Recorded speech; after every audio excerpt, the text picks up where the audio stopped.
Welcome everyone. Today we have our another new episode, and we will discuss on Honest. innovative AI. In the AI era, how we can contribute in the emerging economy. Definitely, global north is very important. We have our world famous speaker Carlos Ortega from Silicon Valley. Also, we have our Mr. Hawk, very influential global south business leader.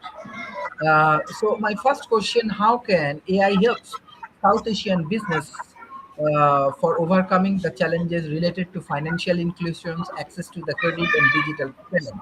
Carlos, what's your thoughts about AI innovation, and what's your experience from Silicon Valley? Sorry, can you repeat the question?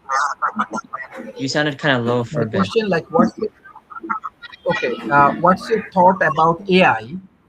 What's your thought about AI actions in Silicon Valley and how it can be helpful for us? Artificial intelligence integration.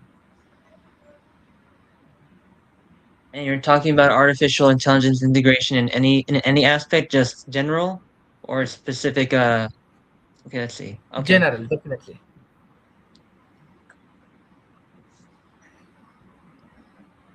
so one of the things that the first thing that comes to my mind when a question like this is if, let's say, you don't have a very good banking system. I'm sure everyone has a banking system. Every country it has a banking system.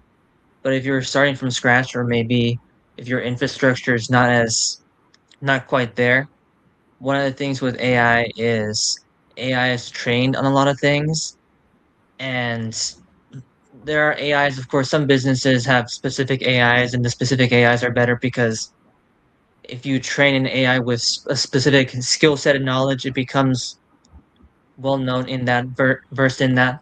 So I'm sure there are AIs that can be used that are out there that know the banking really well. They know really well about the different systems that are currently in use. And so maybe a country that's infrastructure is not as solid or maybe stable would be able to use the data or these AI models to be able to kind of help them get to the next level, right? Because in the end of the day, AI can be trained or knows what you teach it. And if you teach it, okay, this is how it works, and this is what works in Europe, or let's say, and it's really knowledgeable in that, then that's how I think that's the easiest way to describe the question is just to be able to use what's out there, use specific things that are trained in that way, and then through that it gives you guidelines of how to start. Of course, you still have to build the infrastructure. You have to still do that, but it's especially a lot of AIs right now are a lot better with kind of trying to figure out issues like Claude's really good with that in my experience when it comes to software engineering. So that's what I mean. So it would help you start from scratch if you're already kind of like maybe just want to improve your infrastructure. There are AI models out there that can do that. So that's kind of like the easiest way to answer that. Excellent. Mr. Hawk, what's your perception about these AI integrations in the business in India? What is happening in Thank you. India? Thank you, Dr. Sharif. I think I hope you are able to listen to me properly, and I am trying to listen to your voice properly because there is a little noise in the background, and my this school computer is also not very well equipped. So I seek forgiveness at the beginning. Number one, AI, just like internet was a revolution, AI is a super revolution in the process. Just like internet helped a lot of businesses, those who succeeded to leverage internet, AI is equally helping or can help the community who can leverage these platforms. For that, I have seen yesterday one of my clients told me to prepare a proposal. Earlier, I needed one or two staff, and I needed a good number of hours of mine to invest into preparing a proposal. But with the help of Cloud AI or Gemini, I prepared that proposal in half an hour, including everything. So now imagine that business proposal, which used to take 3 4 days, is can be prepared in 5 to 10 minutes. In half an hour, you can repackage it, and send it to your clients. That's the kind of advantage it is given. Second, we had to Google and find a lot of information if I needed to understand the credit government scheme opportunities and any particular subject. Today, we do it very fast. So it has taken automation to a complete different level with the help of artificial engine or brain. Now, this is the positive side of it. People with tech knowledge and with the access or a regular, consistent learning of technology and AI can be super rich in a shorter period of time. Today, I think we saw in a Cockroach Janata Party in India, one small student movement generated 22 million followers, surpassing everyone in the world. So in this age, people can be rich, people can be popular at a very short span of time if they can leverage it. Now comes the other side of it. If larger section of the society is deprived of the access of this technology, then that brings the biggest challenge in the society, that is income inequality. I have also seen that how larger societies, I have seen that how many societies, largest section of the population are deprived of basic educations and basic needs for a dignified living. Forget about latest technology and AI. Almost 80% of the country's education system is not well equipped to adapt AI and integrate AI in their education system. So that will, so the super billionaires now are entering into $1 trillion segment. On the other hand, the larger section of the society will be deprived of it. Second, AI will also help, promote a lot of other activities like online theft and this activity because those are simplified. AI is simplifying a lot of other automation processes which works on the other side of the society. This also are taking away the privacy of individuals, people. Today, because of the AI and because of the technology, a people's personal privacy and personal life and financial privacy is totally exposed to the billionaires. I can give with name some examples that how one of the largest e-commerce platforms are minting money in the name of subscriptions automatically from people's accounts. Suddenly, after a couple of days before, 5 or 600 rupees was deducted from my account without any knowledge. That money was deducted. Now, how? Because through automation, the largest e-commerce platforms are in the name of subscription. They are taking a lot of money from us. People are clueless how to desubscribe it. 90% of people who use such large scale e-commerce platforms, they have no idea how to, and they are not properly exposed how to desubscribe all those paid subscriptions. So in one hand, AI brings huge opportunity if all the societies provide equal platform to teach AI to the people. But if they can't and they don't, 90% case they will fail. Then AI will make the rich richer, the politically powerful people more powerful, largest section of the society will be. So in the ancient times, we had the kings versus slaves. The same parameter will continue with all new kind of developments that we gain in the society. Dr. Sharif, over to you. Excellent. Yeah, thank you. My next question for Carlos, like what role AI can play transforming business in agriculture, healthcare, education, mining, and renewable energy? Just going back off of even part of what was being said, it's if you assume that everyone has equal access to AI and you assume that we're kind of all in the same playing ground of knowledge and being able to use it, it also just depends if we're talking starting from scratch or we're talking revitalizing what we already have or we're talking about finding a way to make something good already really efficient, more efficient, then that's kind of the thing with AI. AI specifically, it it's kind of hard. It's kind of hard to say anything but be general. But it's just the same thing. Just whether if you're starting from scratch in these industries, then if you have an AI that's trained on these things and is really good at training, and maybe you yourself also have equal access to it, then especially if the AI is like a expert on it, then that's how you can be able to start from scratch. If it even works if you're trying to help what is already established. So you already have infrastructure established, and you have people who know just how anything works with mining or anything. Then you just have an AI model, and of course, we all have to understand that AI sometimes can hallucinate or whatnot. So you have to be careful with that. You have to have experts and people who kind of know the industry, but it's still very helpful. I think, like what was said earlier, where something that could take a long time can be shortened so much.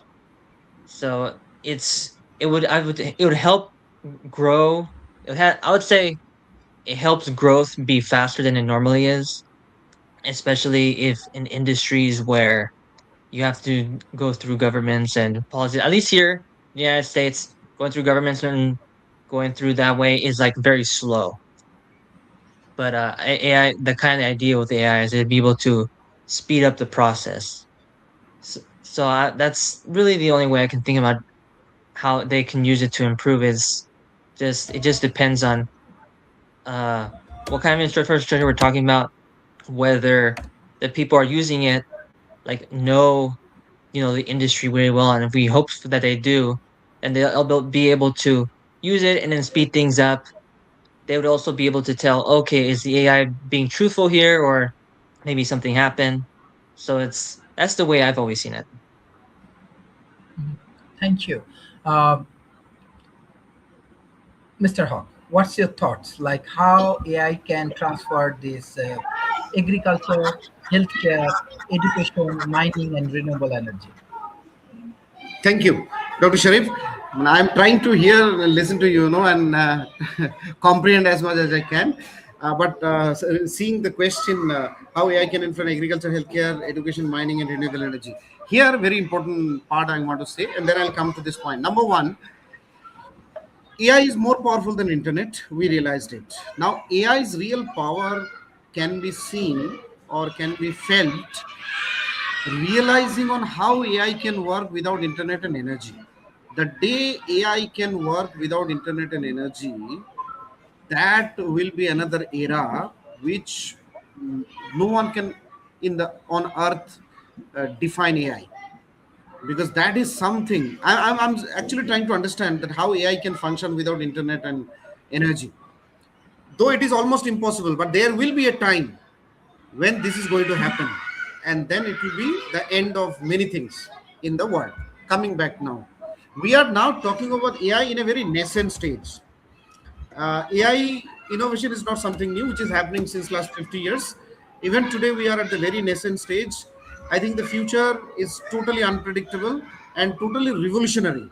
Now, first point you mentioned about Africa. Africa is the future of the world, or of the earth, in terms of natural resources, in terms of land, in terms of many things. Since you are mentioning about Africa, I will also just try to put this, because see, we cannot keep politics away even when we are talking about technology, because political forces are using technology for political gains. Similarly, the economic forces using technology, economic gains. So I will not disintegrate everything and talk about AI and technology, because that will not give a perfect picture of the society. That will be more idealistic. So hence, I will bring a comprehensive picture. Africa, Middle East, America, China, all tried to infiltrate or penetrate into Africa to benefit or leverage their economic gains. Now, if you see, China is the only nation which penetrated or invested in Africa without any political instability parameters. So, China is the only country on earth which does not disturb the political structure of nations, but bring development and mutual development and collaborative progress and prosperity.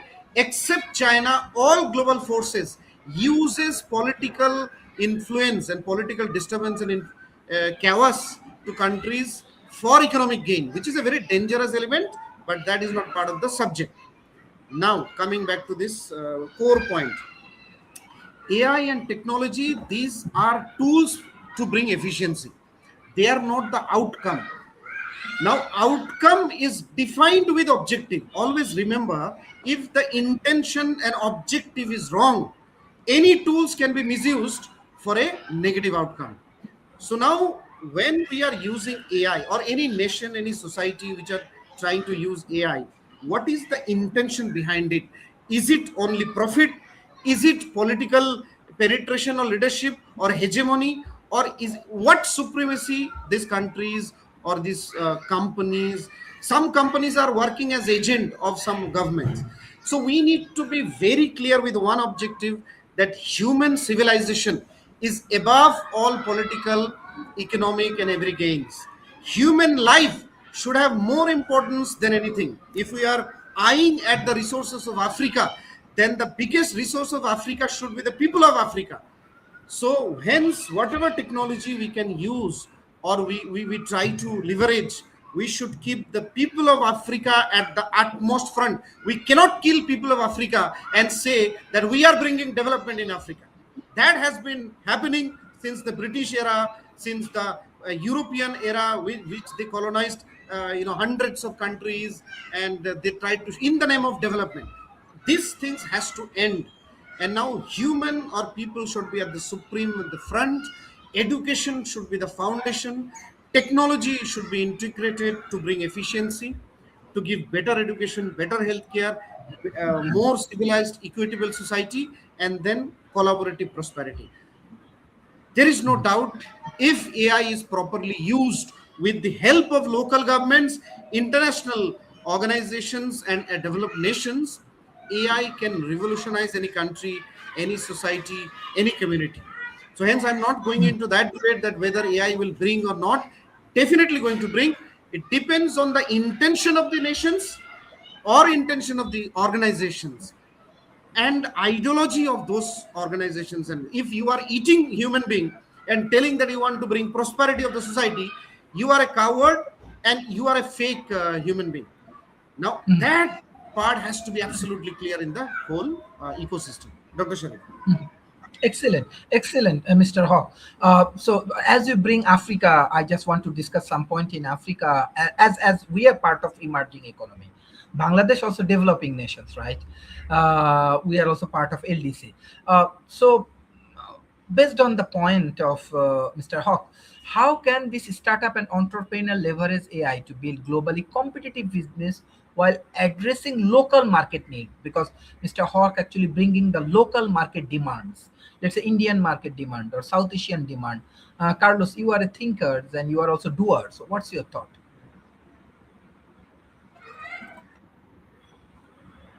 Well, I would say in order to create something globally competitive. So I'm one of those people. I have certain thoughts, right? So the way I see it is to be globally competitive, right? Sometimes you just have to be first, or sometimes, and I could give an example where, um, of course, this isn't always the case, but my first thought process about this is to make a globally competitive business. A lot of times, this is like, of course, the extreme end of the thing of the spectrum, right? So the extreme end of the spectrum, right? One side is, let's say, when Facebook came out or when Google came out, right? They were a lot of companies kind of came out, a new industry was came out, and then a lot of them went bankrupt, and then you have a small group of ones that kind of survived.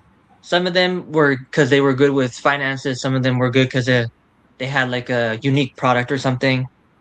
And then you go to social media, same thing. And then so the way I see with AI is it's kind of the same thing where you have a lot of companies, and then as time will go on, it's just the nature, the cycle of things where some of them won't make it, and then you'll have a small group. And so when I think of how can we make global competitive, one extreme example is sometimes you find your niche like they did, and sometimes you if you're just one of the first few and you make it, and then you can, I mean, not this is not all the time. This I'm just doing one extreme example. Then you make it, you can business, you become global, you can become like a mainstay. You can change. You can not want to say you change things, but kind of like how like we talked about the internet, right? Like Google and all them, like it did change society in a way. So that's one aspect. You're just first, create a niche product. But that's also just what a lot of people would say. And I think that's also a very idealistic way of thinking about things. Uh and so that's one end of the spectrum. The other end of the spectrum would be, I think, I just think about I don't know why I'm thinking about this, but I'm thinking about like things like DoorDash, right? So DoorDash here in the United States, people use it. But if you go to a different country, uh us Americans would be like, "Oh, why isn't DoorDash in like Africa or some countries don't have it?" Well, because thinking about it, some company came, saw what they did, but was able to better see the local markets, see culture in that area, and be able to change a few things to kind of fit local people and taste and demographics. And now those stayed, and then let's say DoorDash just couldn't come there and compete. So the example I would give of this example is they're taught this is taught in American schools. Walmart tried to go into Germany, but because they didn't follow local culture and they try to bring American culture, it failed miserably. And so Germany has with different other stores and grocery stores and things like that, and you won't see that influence. So is I think addressing local markets is important. I think we'll see that, just like as I've mentioned, there will be companies that can better address the local demographics and they're able to create something and then be local. Um, Maybe they expand. That's kind of how I guys. That's kind of how I see those things. I think it's hard to do both. I think sometimes some companies are good with just being able to do that. Just I'm not sure if I'm making sense, but that's kind of just my thought process on everything. Mhm, mhm. Excellent. Mr. Hawk, what's your thoughts about this startup and entrepreneur leverage AI to build global competitiveness in the Thank you. business while addressing local market? You are addressing local market. So, what's your thought? What will be the best competitive way or best, I want to say, way to contribute in the local market through AI? And definitely, World Talent Economic Forum, we do believe in human wisdom. We call it wisdom affairs. Like our dialogue is wisdom affairs. Our research work is wisdom affairs. Human wisdom is definitely very valuable in our community. So, what's your thoughts? Thank you, Dr. Sharif. I think an excellent question. Now you have dragged me into the very specific subject, that Africa business, AI, global competitiveness. Now, what are the biggest challenges of business, and especially when it comes to startups? Managing employee is the toughest job for any organizations, big, large, small. AI is the first technology which reduces the dependency on staff and employee. So that brings huge relief to especially the startups and MSMEs and a mediocre business segments. So that is number one. So AI is a big relief for entrepreneurs like me. Today, can you believe I do not have any staff? I alone do 10% job with the help of AI. So and I have transformed all my staff to the school, because school is something right now I need staff to run the school. For my core business, I and along with one designer is enough to run a 10% team.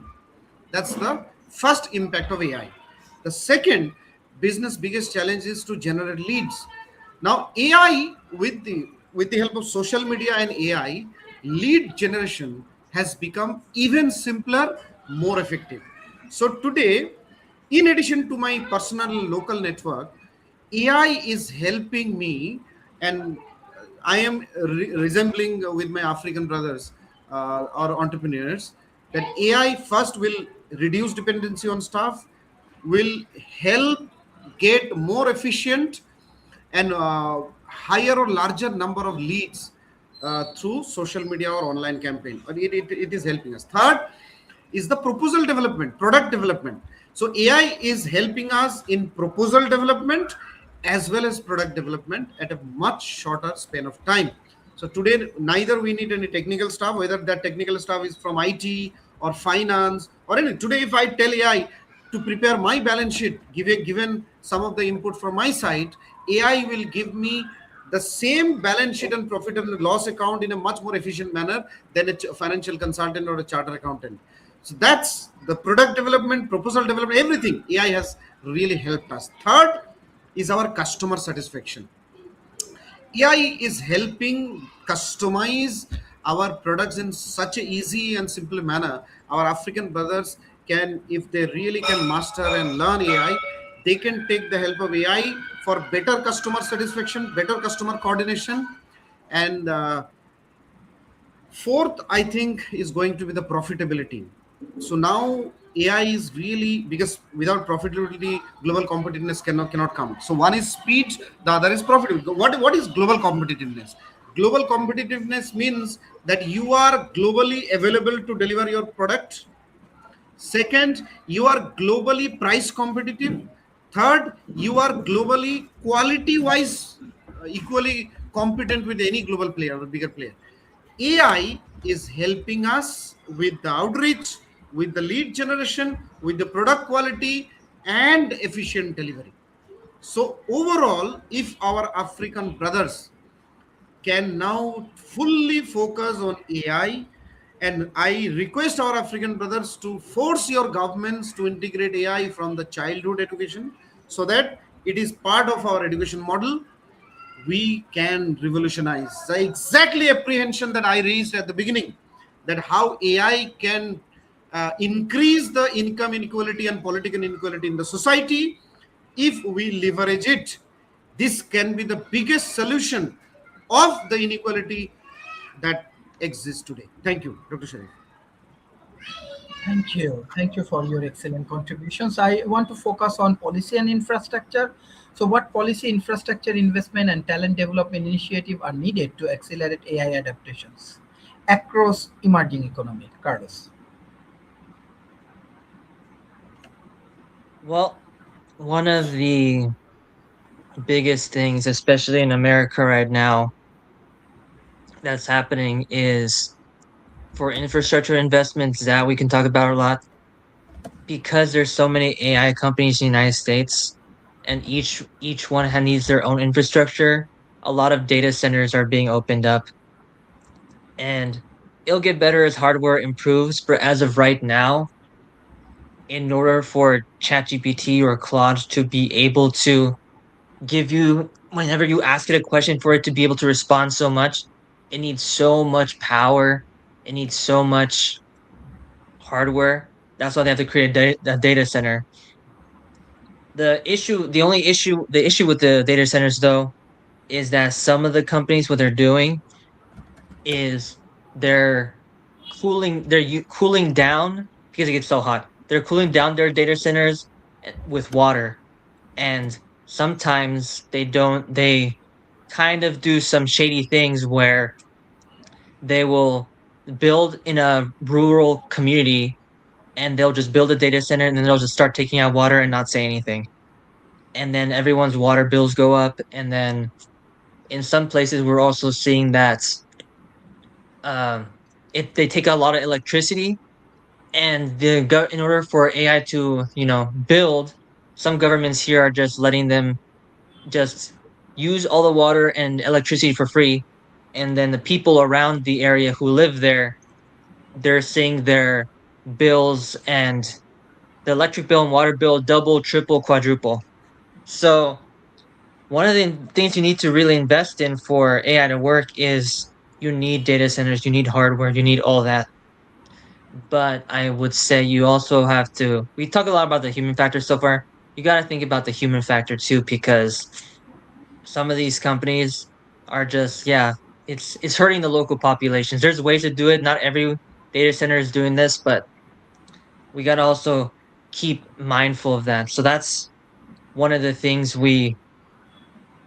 you need data centers, so you need policies that make it easy to build those and build those fast. In America, we have a lot of like I know in California and other states we have policies that be like, hey, if you build this, it has to be here, whatnot. You need permits, you need the land, so on and so forth. So that's where policy comes into play, being able to have give people, these companies, easy access to buy land, be able to get the permits, being able to. I don't know if every country does like environmental checks. California does that. If you want to build something, you have to do an environmental check to make sure that it doesn't hurt the local environment. So that's where policy can come in to kind of stop the building of that infrastructure. But that's what I would say is kind of been the crux of the issue, at least here in the United States. So those are, I would say, two big parts of what's kind of what any country would need to, and they want to be able to speed up their ability to use AI, or build up their ability to do that, because you need data centers. That's why Claude can respond to you so fast, because there's a data center nearby that has all this hardware that's running really fast. So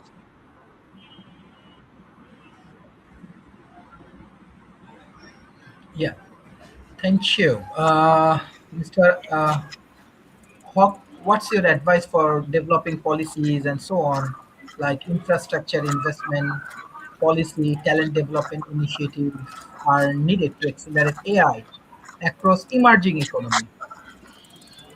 Thank you. Very, very important question. And I hope some of our African brothers, especially those who are in the government or also those who are young, they are listening to this very, very seriously. These are very serious stuff. My first point, human first, human dignified life is the center of everything. So number one, where I always emphasize on this point, because all the ideology, all the religion, all the economy, all the everything revolves around this first ideology. If human right now in the uncontrolled capitalism society, human is a product to earn profit. Profit is at the center, and human are the consumer who can be leveraged and used to make money. We have to move from this. That is why I said controlled capitalism, which China has mastered and done pretty well to bring prosperity in the society. And 90% of the economies have failed miserably in Africa, in Asia, in America. America is the biggest victim of uncontrolled capitalism. Now, my first point, human dignity or dignified life should be the center of policy making, not political gain or economic gain. Now, when human is at the center, then we first develop a policy connected with education. No nation, no society can be unexploitative unless that society gives highest amount of importance to education. Sudden random AI integration into entrepreneurship is not going to bring a society, equitable society, or a good society, healthy society, peaceful society out of the blue moon. So AI has to be integrated. If really our African brothers want to leverage the global opportunities as well as the local opportunities, we should integrate AI into education, school education, college education, university education, entrepreneurship education. When education is AI is integrated into education, without that, the whole process is not complete if we really want to bring development. The second has to be AI should be integrated with healthcare. There are three things which disturbs a people life, a person's life. We all know that. Number one is education. Education is directly connected with employment. Good quality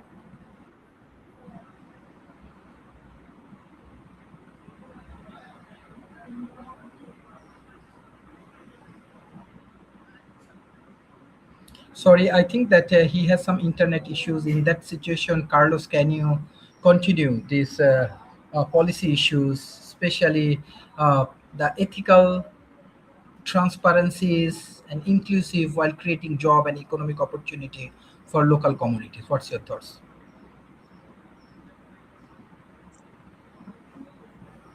I would say that the way, I mean, it just goes to what Mr. Hawk is saying.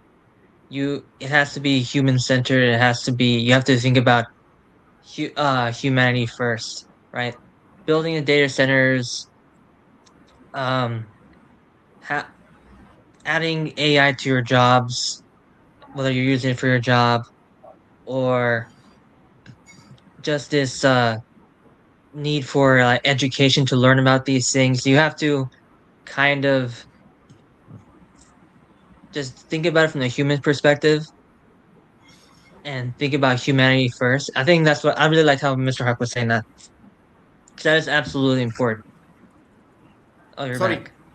internet disturbance. That is Yes, why I was yes, saying that please the continue. day when without internet and energy, AI can function, that will be another revolutionary stage. Also, the point I was talking about. So education. Every time I say this, most of the people do not understand, or mostly people underestimate the importance of education. Without education, a society cannot be, because people cannot claim their rights of a dignified life. 90% people do not know their rights of a dignified life, because they can't claim. They do not know because of the education. They do not claim because of they don't know how to claim. So first is education. If education is integrated, our African brothers and also Asian brothers will understand the opportunities. They can see the opportunities, because without education we cannot see the opportunities, and we cannot see the tools to how to leverage those opportunities. So education should be first. Second, I was saying, is the healthcare, access to affordable and quality healthcare. AI has already revolutionized healthcare in China and many other countries. So now healthcare, making healthcare affordable and good, is the second biggest challenge that our African brothers are facing. They are facing the problem of education, they are facing the problem of healthcare. The third is agricultural productivity, output. They have amazing land, but because of a lot of technical lack of knowledge, agricultural scientific innovations, whether it is in watering or many part, they are not able to. Agricultural productivity is the third thing. Then preserving the natural resources like water and all. So again, coming back to what Dr. Sharif was focusing, number one. So again, I'm not giving some random small solution to the problem. Solutions are same. Societies which provide highest level of education are the superpowers of the generation. Today on earth, China provides the best education in the world. That is why they are the superpower of the world. Any nation in whichever time that provides highest quality of education becomes the top nation or top economy of the world. So coming back to Dr. Sharif's point again, I'm trying to, number one is integrating AI into education, integrating AI into healthcare, integrating AI into new quality job employment generations. So government will have to mobilize the resources towards areas where AI based job creation is coming. If it is data center, if it is which Mr. Carlos was saying. So I'm coming to the hinder side of that data center wall. The fourth has to be sustainable living. Nations will have to bring strict policies on sustainable living, because AI is bringing equally, environmental and sustainable damage to the society. What are the greatest resources of the future? Number one resource of the earth in next 50 years is going to be water. People will be fighting, nations will be fighting because of water, and water is already expensive in many nations. Now if nations, means governments, do not put enough emphasis on preservation of these future resources, the second important expensive natural resource that is going to be is oxygen, water, oxygen, then soil. The fertile soil is going to be very expensive in the world. So nations should not see AI as a separate product. It should integrate AI into its own development model and define a roadmap which is very, very sustainable environmentally, equitable income distribution wise, under whether it is a capitalism or a social structure of economy, and in both manner, controlled manner. Entrepreneurship and innovation has to be there. Without capitalism this is not going to come. So overall, now I have given so many points. Now I'm trying to integrate all into a single simple framework. Is that entrepreneurship led economic controlled economic development model where nations talk about shared prosperity, shared development, integrate all developments like AI, cloud computing. There will be many such innovations that are going to come, but society first, human being first. I think that's overall summary I would like to put forward, Dr. Sharif. Excellent, excellent. So, Carlos, like what you want to discuss about this ethical transparency and inclusive job growth. So the question is basically how to implement and adopt AI ethically while also creating jobs and economic growth. I mean, I think Mr. Hogg has great points, and the whole how to develop it or create the infrastructure ethically, going back to the data centers, you definitely have to be human centered and think about it because, at least here in the United States, it's very easy for the one to be built up and then it hurts the local environment, it hurts the people, and they just see their resources being used up and then they have to pay for it. Like these data centers are using resources for free because they try to say, oh, economic growth. And then of course a lot of these data centers like to say that they create jobs, but only once it's only as they're being built. Once they finish being built, those jobs are pretty much gone because a data center doesn't need many people. Doesn't need as many people maintaining it as it does to build it up. But I mean, just how to deploy it, how to do that. I mean, it has to be people first, right? How to create jobs. It's AI right now is kind of being used and developed in order to replace people. The only way for AI to be used to create jobs is we talked about it earlier, is to see it as it is a tool and be able to for people to use it to, you know, work faster or maybe bigger teams become smaller teams. And I'm trying to think of like there's this term and I can't remember the term, but there's this paradox. I forgot the guy's name. There's a paradox this man said a long time ago, and the paradox is basically this: where a new technology will come, and people are afraid of losing their jobs and maybe stagnant growth. But I think it's called a paradox. Yeah, I don't remember, but what he said this long time ago, and I think his example was the idea of like the industrial revolution when they were first making factories, when they were first building the printing press, right? A lot of people who used to do those things manually thought they were going to lose their jobs, and that was it. But what ended up happening is actually because that automated a process so much, there was more demand for newspapers and whatnot. So they actually had to hire more people to be able to um, treat that demand because the automation, the printing press made it cheaper to make, let's say, books and whatnot. And so they increased that. So the way I see that paradox is for it would have to be the same way for AI where AI would being used AI would make things cheaper and be able to automate things, but instead of a lot of people losing their jobs like they're saying, it would actually be used as a tool, which it should be, to be able to maybe increase the demand for products, whatever that product would be, and then some more people would come in, learn about AI, and then be able to meet that demand. So that's kind of what the paradox is. I forget what the term is, but I think that's kind of the way it would need to be in order to be able to be ethically made, thinking about people while also being able to uh, grow economies or grow the job market.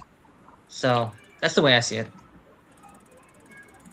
Uh, Mr. Hawk, what's your thought about uh, AI deployment with a ethical strategy, with transparency, with inclusive job growth. Yeah, that's actually very technical question, but is also very important. What I feel, number one focus should be one biggest threat, which is, which is the biggest privacy breach, is the personal information privacy. With the help of AI and internet now, that privacy is superly gone. So there is no local sovereignty rights today. Indian data is migrated to America, Europe, or different part of the world, and they can be used, misused by any people, whether these are politicians' data, businessmen's data, local public data. So I think now the first ethical and transparent picture that has to be brought, different nations should retain their data within their geographic map, or within their country. No one country's data should go to another country. That is destroying the sovereignty, economic and the sovereignty of nations. Now, this will also help. Now, what is happening? A lot of multinational companies are trying to invest less and earn more from foreign countries by using those data. So now that will also stop, and a lot of local investment has to come. For example, how much revenue Facebook earns from India? Does Facebook invest in India?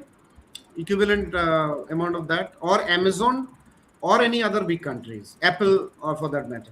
So number one, there has to be a parity of investment and revenue. If they are generating revenue, there has to be a responsible employment generation, equilibrium, uh, supervised by the policymakers of the nation or governments of the nation and international community. Same, how much money are they investing in Bangladesh, and how much revenue are they generating? There has to be a balance of this as a welfare model to create local employment. Second, job is equivalent to skilling, not education. And education and skill has always been confused in the society, has always been perceived as a confusion in the society. So more AI should be invested, or more AI should focus should be gone into skilling individuals than educating individuals. That will bring more equilibrium, economic equilibrium in the society. So hence, more focus of AI should be skilling, whether it is agripreneur, skilling and entrepreneurship and innovation. So if skilling, entrepreneurship and innovation are kept at par or in parallel format, then those society becomes very progressive. So any nation which are good in skilling, good in entrepreneurship, and good in innovation, like what any society you take example of, they're great, doing great at the time. So we, in all nations, we need to push this very, very seriously. Third, AI is killing equal amount of jobs as much as they are creating new. So hence, there has to be more focus on specific sectors now. So we should pick different sectors and see that how AI is killing some jobs, and where AI is also creating same amount of jobs but in a different format, whether it is in agriculture, service, manufacturing, and all. Like that, there can be many points, but these are some of the things. If I think we can take care of in an ethical, transparent manner, we can bring a lot of positive growth and development. Fourth, we need to disintegrate two things. Two things are always killing the society. One is politics, the other is religion. So religion, politics, and business should be kept separate. Technology should have that much power to disintegrate them for the welfare of the people. What happens when politics is mixed with economics? Today, the billionaires are prime ministers or presidents of nations. Today, the big businessmen are the MPs and MLAs or parliamentarians of nations. That has to be disintegrated. China has very successfully done it. No parliamentarian can be a businessman, or no bureaucrat can have their family members studying in foreign countries. So those sort of structural difference uh, should be brought in the name of ethics and transparency in the system, I think then we can see some uh, social or societal progressive format in the society. So I think I deviated a little from the main core point, but my agenda is simple and very clear, that over human-centric development model has to be put in, where AI alone cannot solve all the problems, but AI can revolutionize by minimizing the devil impact of all the negative elements that are present existing. Mhm, mhm. So, what do you think? How? Because India is one of the largest countries who inviting around $210 billion investment in AI. Secondly, India is one of the largest country in this planet, those who are working for replacing human. Example, let's say for garments industry, India helping AI company how to swim. Even yesterday, I see that Indian homemakers, they are helping robotics companies to replacing even our homemakers work. Exactly. So even the agriculture, healthcare, every sectors, India is the largest countries where they are investing and they're inviting investment, and they are utilizing their cheap labor to replacing human. So what's your thought as an Indian? How your policymakers or your business corporation should play a role according to your model? I appreciate your model, your ethical model, your ethical practice. What should be the model for this? So that is what I said. I emphasized time and again in the program that education is the solution of 90% existing problems. So the day India puts 100% maximum investment on education and healthcare, 90% of the existing problem will be solved. But there will be other problem which will come later. That is a different case. Second, why this is a global phenomena. What happens, I tell you, Dr. Sharif, that being an entrepreneur, your biggest trouble is to manage people rather than managing your business, because the moment you are more dependent on your staff, the staff puts different kind of bargaining elements to your business model, so that you not only lose business, you lose productivity, you lose profit, you lose time over a period of time. That is why uncontrolled unethical capitalism brings huge problem. Uncontrolled unethical capitalism. What is unethical capitalism? You have employed someone, and that person is in your office for 8 hours, and 6 hours he is using Facebook and WhatsApp instead of working those 8 hours, productive hours. If an individual or staff invests 8 hour ethically to the organization's productive role, 50% of the companies will benefit in a much greater way. But because of the poor education system, where the ethics system is also weak, the companies are suffering from productivity loss.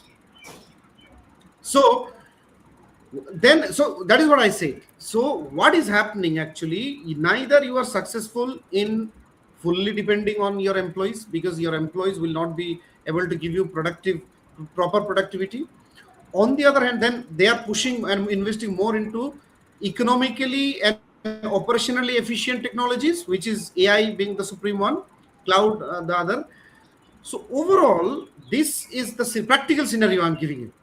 This is the practical. Now we have to invest in AI. If we are not, then we are lagging behind. But again, I said that AI investment is not about replacing jobs. They are also creating new jobs. That is why I said, number one, it has to be data sovereignty within the country. No data should go outside. Hence, no American can do business sitting in America or sitting in China controlling Indian data. Now they have to build equal ecosystem to run business in within or India, which means they will create new jobs. Second, when we focus on sector specific jobs, then you will find that those companies and governments will be forced to train their people in the new sectors where the job is coming. AI is definitely going to kill more jobs.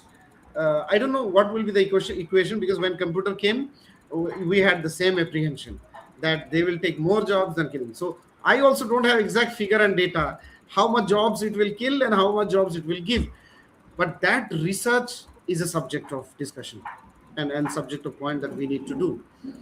So what India is doing, it needs to do more, it needs to invest more.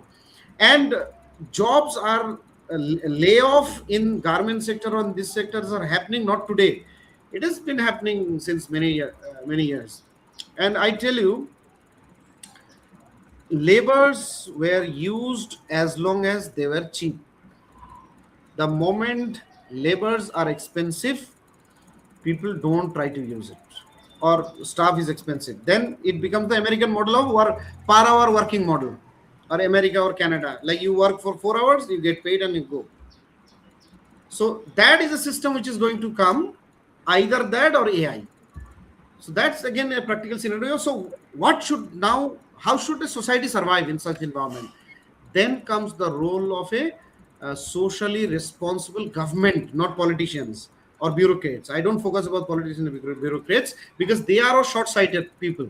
Because the politicians only objective is I need to be in power for 10 years, 15 years, 20 years, and whatever money I can earn from it is good for me. Bureaucrats, okay, I have a job, okay, I will retire in 60 years. So by that time, let me earn some good money and use it. So those thinking has to go away. It has to be a much broader system, and much broader system will not just come ethically. It has to come with a strict ideological principles, like what China has done. No bureaucrats and politicians' son can study abroad. A simple formula. No parliamentarians can do business, neither they or their family member. So you take a call. You take a call. You want to serve the nation as a parliamentarian, or you want to do business? You go to business, they will not stop you to do business. But if you want to serve the nation, then be a parliamentarian alone, not a businessman. What is happening in these uncontrolled capitalist nations? All the billionaires have the tie-up with all the big politicians, and they're running governments. Do they really care what is happening in the people's life? They don't. So we need to bring those changes. Then you will see everyone, the whole ecosystem will be in absolute peace and consistent prosperity and development. Thank you. Carlos, what's your closing remarks? Yeah, Carlos, what's your closing remarks for today? I would just say that a lot of the future is uncertain when it comes to this. There are some things we do know and some things we don't know.